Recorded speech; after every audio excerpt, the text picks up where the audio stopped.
নমস্কার দর্শক বন্ধুরা, ওয়েলকাম টু হিজবিজবিজ প্রোডাকশন। বন্ধুরা, আজকে একটা ভিন্ন স্বাদের গল্প নিয়ে হাজির হয়েছি, যেটা কিনা সত্যিকারের একটি ভূতের ঘটনা। তো রিসেন্টলি আমাদেরকে বহরমপুর থেকে সন্দীপ মাইতি এই গল্পটি আমাদেরকে পাঠিয়েছিলে। সেই গল্পটাই তোমাদেরকে আজকে দেখাতে চলেছি। তো বন্ধুরা, শুরু করছি আজকের গল্প, সত্যিকারের ভূতের গল্প। দেখতে হলে হিজিবিজ প্রোডাকশনকে এক্ষুনি সাবস্ক্রাইব করে দিন এবং বন্ধুরা আমাদের সাথে থাকুন। গল্পটি যিনি পাঠিয়েছেন তার কাকার সাথে এই ঘটনাটি ঘটেছিল। তো বোঝার সুবিধার্থে আমরা তাকে তপু বলে ঘটনাটি এক্সপ্লেন করছি। তো তপু ছিল বহরমপুরের বাসিন্দা, ওখানেই তার ছোটবেলাটা কাটে। আর বাকি পাঁচটা বাচ্চাদের মতনই তপুও প্রতিদিন বিকেলবেলা তার বন্ধুদের সাথে খেলাধুলা করতে যেত। ওখানে একটা বিরাট বড় মাঠ ছিল, সেই মাঠেই তপু আর তার বন্ধুরা খেলাধুলা করতো। একদিন কি হয়, ঠিক কালী পুজোর সময় ওখানকার বাকি বাসিন্দারা ঠিক করে যে ওখানে বিরাট বড় করে কালী পুজো হবে, তাই কালী পুজোর প্যান্ডেল তৈরি করা হবে। তাই সেখানে বাচ্চাদেরকে বারণ করা হয়, খেলতে বারণ করে দেওয়া হয় ওখানে। তো তখন টপু আর তার বন্ধুরা হঠাৎ করে ভাবলো যে আমাদের তো খেলাধুলা বন্ধ করে দেওয়া হচ্ছে প্যান্ডেল করার জন্য, তাহলে কি আমরা খেলতে যেতে পারবো না? কোথায় তাহলে খেলবো? তো তপুরই বাকি বন্ধুদের মধ্যে হঠাৎ করে একজন বলে যে উম, এই গ্রামের শেষের দিকে একটা মাঠ রয়েছে, ছোট মাঠ রয়েছে, তো সেখানে আমরা খেলতে যেতে পারি। ওখানে খুব একটা গ্রামের লোকেরা যাওয়া আসা করে না, আমাদের খেলাধুলারও কেউ ডিস্টার্ব করবে না। তো আমরা সেখানে খেলাধুলা করতে যেতে পারি। তো যেই এই কথাটা ঠিক হলো, তো বাকিরাও তাতে সম্মতি জানালো, বললো যে হ্যাঁ চলো, তাহলে ওখানেই আমরা সবাই মিলে খেলাধুলা করতে যেতে পারি। এই বলে তারা ওই মাঠের দিকে খেলাধুলা করার জন্য গেল। তো ওই মাঠে পৌঁছে যাওয়ার পরে ওরা রীতিমতো খেলাধুলা শুরু করে দিল। মাঠটা খুবই নিরিবিলি ছিল, তার আশপাশটাও প্রচন্ড নিরিবিলি ছিল, শান্ত। ওইখানে সবাই খুব একটা যায় না। ওই মাঠটার ঠিক পাশে, একটুখানি পাশেই একটা পোড়ো বাড়ি ছিল। সেই বাড়িটা একদমই ভাঙা। বাড়িটা এমনই ছিল যে তুমি বাইরে থেকে দেখতে পাবে যে বাড়ির ভেতরটা পুরো ফাঁকা, কিছু নেই, দালানটা তুমি দেখতে পাচ্ছ। আর ভাঙা চোরা পোড়ো বাড়ি এরকম রয়েছে। ওরা যে বলটা নিয়ে খেলছিল, সেই বলটা ওই বাড়িটার ভেতরের দিকে চলে যায়।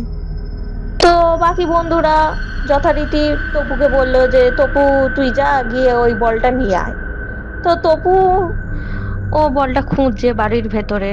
তো অনেকক্ষণ ধরে খুঁজছে, তো দেখছে যে বলটা পাচ্ছে না। তো ওর হঠাৎ মনে হলো যে হতে পারে বলটা হয়তো ছাদে পড়েছে, যে একবার যাই দেখি ছাদে বলটা আছে কিনা। তো বাড়ির ভেতর দিয়ে ও ছাদে উঠলো বলটা খুঁজতে। তো এইরকম ছাদে ও খুঁজছে যে কোথায় গেল বলটা। খুঁজতে খুঁজতে হঠাৎ ওর একবার চোখে, মানে চোখটা ওর দূরের দিকে গেল, দূরের জঙ্গল গাছপালা রয়েছে, হঠাৎ করে চোখটা ওর জঙ্গলের দিকে গেল, গাছপালার মধ্যে দেখছে যে ও, যে জঙ্গলের যে গাছপালাগুলো আছে সে গাছপালার ভেতর দিয়ে কিছু একটা ঝুলছে। ও দেখতে পেল যে গাছটা দিয়ে যে দুটো এরকম বডি, দুটো বডি এরকম গাছ থেকে গলায় দড়ি দেওয়ার মতন ঝুলে রয়েছে, মানে দুটো বডি ঝুলছে। হ্যাঁ, যেন গলায় দড়ি দিয়েছে এরকম ঝুলে রয়েছে। তো সেইটাও দেখে একেবারে মানে থমকে গেছে, মানে প্রচন্ড ভয় পেয়ে গেছে ও। হঠাৎ করে ও যেই পেছন ঘুরেছে, তখন ওকে ওর মনে হলো কেউ যেন ওকে ধাক্কা মারলো। ওর সেন্স হালকা হালকা ফিরে এসছে। ও দেখতে পেলো যে ওই ছাদে যেন দুটো ছায়া মূর্তি এরকম অবয়ব আছে। ওর মনে হলো ওই অবয়বটাই মনে হয় ওকে মানে ধাক্কা মেরেছে। এবার ও পুরোপুরি সেন্সলেস হয়ে গেছে। তারপর বাকি বন্ধুরা পুরো দৌড়ে দৌড়ে গেল ওর কাছে, গিয়ে ওকে জল টল দিল, দিয়ে ওর সেন্স হালকা হালকা ফিরে এসছে। ওকে তখন নিয়ে সটাং বাড়িতে চলে এসছে। এরপর বাড়িতে আসার পর ওর আস্তে আস্তে সুস্থ বোধ করছে। তখন সবাই ওকে জিজ্ঞেস করছে, ওর বন্ধুরা আর ওর মা বাবা সবাই জিজ্ঞেস করছে যে ছাদে গেছিলিস কি, ছাদ দিয়ে পড়ে গেছিস না কি হয়েছে? তখন তপু বলছে যে আমি তো ওরকম বলটা খুঁজে পাচ্ছিলাম না, বলটা খোঁজার জন্য ছাদে গেছিলাম। তো মনে হলো যেন ওরকম গাছ থেকে কিছু একটা ঝুলে রয়েছে, তো মনে হলো যেন কেউ আমাকে ধাক্কা দিয়ে নিচে ফেলে দিয়েছে। তো এটা শোনার পর তখন প্রতিবেশীরা তখন ওকে বলল, ওই পোড়ো বাড়িটাতেই ঢুকেছিস কেন? ওই জায়গাটায় কেউ যায় না, প্লাস ওই পোড়ো বাড়িতে তো কেউ ঢোকেই না। কারণ বহু বছর আগে ওই বাড়িতে এরকম ভাই বোন ছিল, দুই ভাই বোন, ওই গাছে নাকি ওরা গলায় দড়ি দিয়ে সুসাইড করেছিল। তো তাদেরই হয়তো আত্মা ওখানে ঘুরে বেড়ায়, তো তুই হয়তো তাদেরকে দেখেছিলিস। তো আজকের এটাই ছিল সত্যি ঘটনা, এটা সত্যিকারের একটা ঘটনা যেটা ঘটেছে। তো সেটাই আমরা তোমাদের সামনে দেখানোর চেষ্টা করলাম।